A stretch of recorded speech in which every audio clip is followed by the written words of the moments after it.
Olá, sétimo ano, tudo bom? Espero que sim.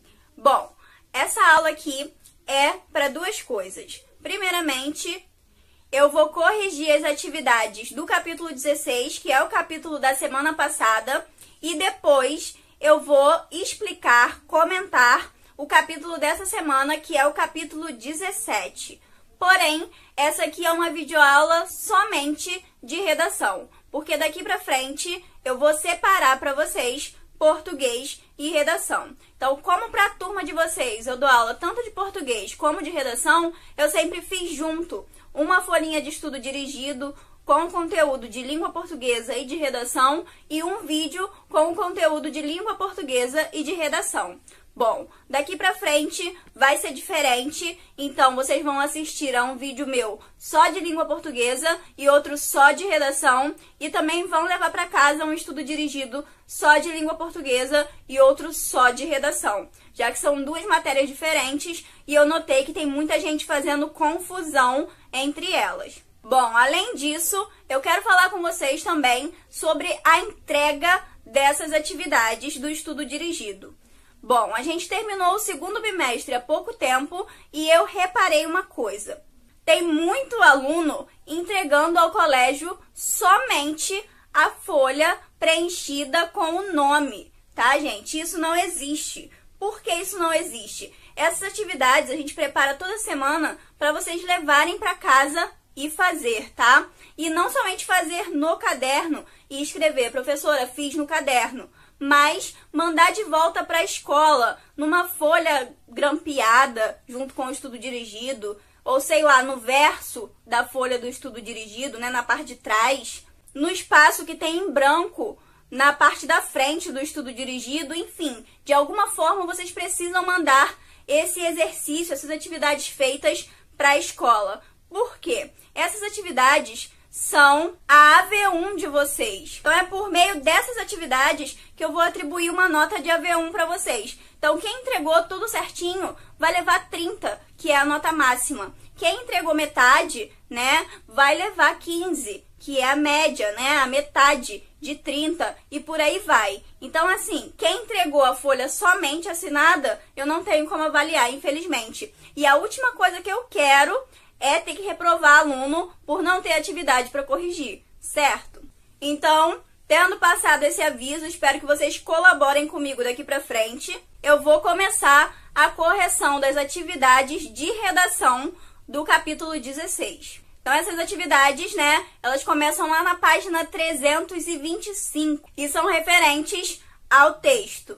O número 1 é uma atividade de marcar e diz o seguinte: o texto de Antônio Prata é um texto autobiográfico. Pelo que você pôde perceber, o que faz um autor em um texto como esse? Então, aqui é só vocês irem descartando, né? A gente sabe que um texto autobiográfico é aquele em que o autor conta a história da sua própria vida. Então, a letra certa aqui é a letra E, que diz que ele narra acontecimentos que se passaram em sua própria vida e revela sua trajetória pessoal ao leitor. Já a número 2 traz para vocês a palavra autobiografia dividida em 3 partes. Então, a gente tem auto, mais bio, mais grafia. No primeiro quadrinho, né, que essa questão apresenta, vocês vão dizer em que outras palavras da língua vocês conseguem encontrar essas partes. Auto, bio e grafia, né? Então, por exemplo, auto a gente pode encontrar em automóvel, bio a gente pode encontrar em biosfera e grafia em ortografia, caligrafia.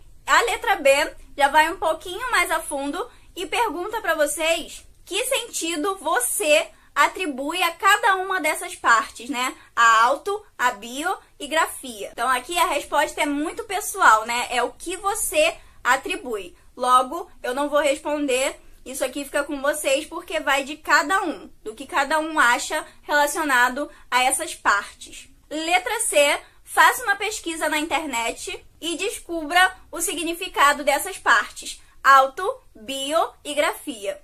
Então, auto, né, quer dizer algo próprio, algo relativo a si mesmo. É o que vocês vão encontrar na internet ou algo muito parecido. Bio já é vida, né? Tá relacionado a seres vivos. E grafia é uma representação gráfica, é a escrita. Então, a gente pode dizer que a autobiografia é a escrita sobre a própria vida, né? Então, é alguém que escreve sobre sua própria vida. A número 3, letra A, pergunta o que seria uma biografia e a letra B pergunta o que seria uma autobiografia. Bom, se a autobiografia a gente já viu, né, que é uma pessoa escrevendo sobre a vida dela mesma, a biografia é somente uma história de vida de uma pessoa, né, que não precisa ser escrita por ela mesma. Uma outra pessoa pode escrever a história de vida dessa pessoa. Aí a gente chega ao número 4, que pede para vocês fazerem uma comparação entre o trecho 1 e o trecho 2. E aí a letra A vem perguntando: como se classifica cada um desses trechos? Biográfico ou autobiográfico? Bom, o trecho 1 a gente pode dizer que é um trecho biográfico, né? Porque conta da vida do Antônio Prata. Mas não é ele que conta, é uma outra pessoa, né? Um narrador. E o trecho 2 é um trecho autobiográfico, porque é a história da vida do Antônio Prata contada por ele mesmo. Letra B, em que pessoa estão escritos esses trechos? Primeira ou terceira pessoa? Bom, o trecho 1, né, é uma biografia, então é uma outra pessoa contando sobre a vida do Antônio Prata. Então, a pessoa utilizada, né, a pessoa do discurso usada ali é a terceira pessoa, que é ele, né? Já o trecho 2 é o Antônio Prata contando sobre a sua própria vida. Logo, é eu, primeira pessoa. A número 5 faz uma afirmação, que é: a autobiografia é demarcada por palavras que revelam a primeira pessoa do discurso. Letra A, circule no trecho a seguir as palavras que cumprem essa função. Aí vocês podem circular: me lembro, eu, tinha, minha, sei, peguei.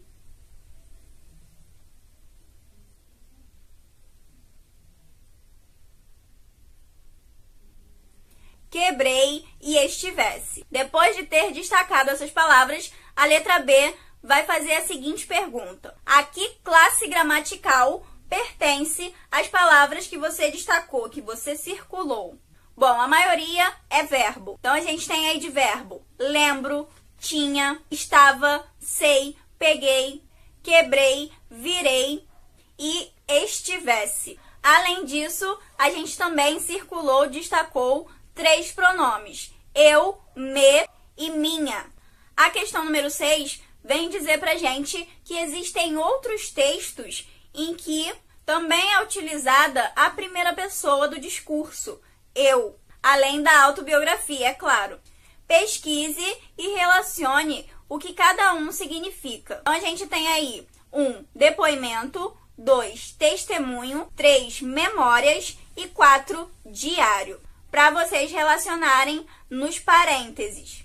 Então, respondendo na ordem, vai ficar 4, diário, 1, depoimento, 2, testemunho e 3, memórias. Número 7. Antônio Prata divide com leitores a história de sua própria vida, seguindo certa linearidade na apresentação dos fatos. Letra A. Identifique na linha do tempo o que se passa com o autor nos seguintes períodos. Então, a gente tem lá 1977 na linha do tempo. Bom, em 1977, Antônio Prata nasceu em São Paulo. Depois, a linha do tempo apresenta a data 1979, que é quando acontece a cena da mesa. De 83 a 87, Antônio foi goleiro. Em 88, ele se apaixonou por uma colombiana.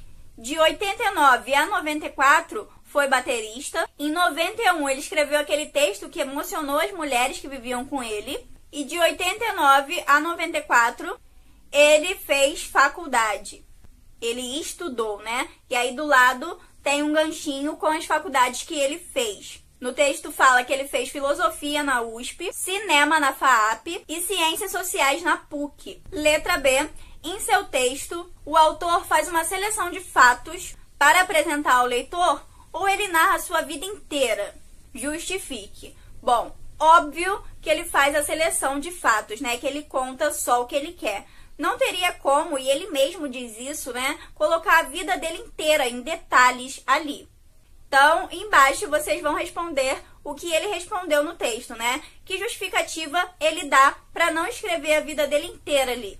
Ele diz que a vida é longa, que tem muitos fatos a serem contados e que se ele se prolongasse, né, se ele prolongasse ali os seus contos, as suas histórias, as suas vivências, a biografia ficaria tão grande e tão cara para ser impressa como para ser comprada e lida por alguém. Logo, o seu livro não ia vender, certo? A número 8 pede para vocês considerarem o trecho a seguir e pergunta o que há de curioso na maneira como o autor escolhe relatar, contar os fatos. Então, o curioso, né, ou engraçado, é que o autor diz que não vai contar essa parte da sua história, mas por meio das negativas ele acaba contando. Questão número 9. No texto, Antônio Prata relata sua primeira experiência com a escrita. Letra A. Que experiência foi essa? Bom, a experiência dele, a primeira, né, foi aquela em que ele fez as pessoas que moram com ele chorar, né? A mãe e a irmã chorar, com o texto dele. E letra B. De que forma essa experiência se faz presente na vida dele até hoje? Bom, ele conta que ele escreve para emocionar as mulheres, né? Mesmo que elas riam com os seus textos. 10. Todo texto é marcado por um contexto de produção. Observe a referência bibliográfica e responda. Referência bibliográfica, né, é aquela referência que vem no finalzinho do texto, né, com aquelas letrinhas pequenas, que é onde a gente vai encontrar as seguintes informações. Onde esse texto foi publicado e quando ele foi publicado. Bom, ele foi publicado no livro de crônicas dele, chamado Adulterado, e foi publicado no ano de 2009. A número 11 e penúltima questão pergunta com que intenção Antônio Prata teria escrito um texto autobiográfico. Bom, esse texto está presente lá nas últimas páginas do livro dele de crônicas, né? Logo, a gente pode inferir que ele escreveu esse texto para apresentar um pouquinho da vida dele para o leitor do livro de crônicas dele. 12 e última, a quem interessaria ler esse texto? Bom, as pessoas que compraram o livro de crônicas dele, né, certamente, e também aos curiosos sobre a vida dele. Bom, aqui eu vou concluindo a primeira parte do nosso vídeo, né, que é a correção das atividades da semana anterior, e vou iniciar a segunda parte, que são os comentários sobre o conteúdo dessa semana, capítulo 17. Então, o capítulo 17, ele vai continuar falando sobre autobiografia, com o texto chamado O Texto ou a Vida. Vocês vão ler esse texto, vão ler no cantinho da página o perfil do autor e também embaixo o glossário, para vocês conhecerem as palavras que possivelmente são desconhecidas para vocês e que estão no texto. Feito isso, vocês vão fazer aquela famosa reflexão sobre o que vocês acabaram de ler e aí vocês vão responder as atividades que a gente vai corrigir na próxima semana. Depois disso, vocês vão passar para a produção textual, que vocês não podem esquecer de devolver ao colégio feita, tá? Então, essa produção textual, ela consiste em duas partes. A primeira parte é uma entrevista, que vocês irão fazer com uma pessoa mais velha. O livro já traz até sugestões de perguntas para vocês. E a segunda parte é a continuação daquela autobiografia que vocês começaram a escrever semana passada. Lembra? Então, semana passada vocês escreveram um pedaço, essa semana vocês vão continuar escrevendo a história da vida de vocês. O livro também traz 3 passos para que vocês possam fazer isso da melhor forma. Então, é só ler e colocar em prática. Bom, eu fico por aqui hoje. Muito obrigada pela atenção de vocês e até a próxima aula.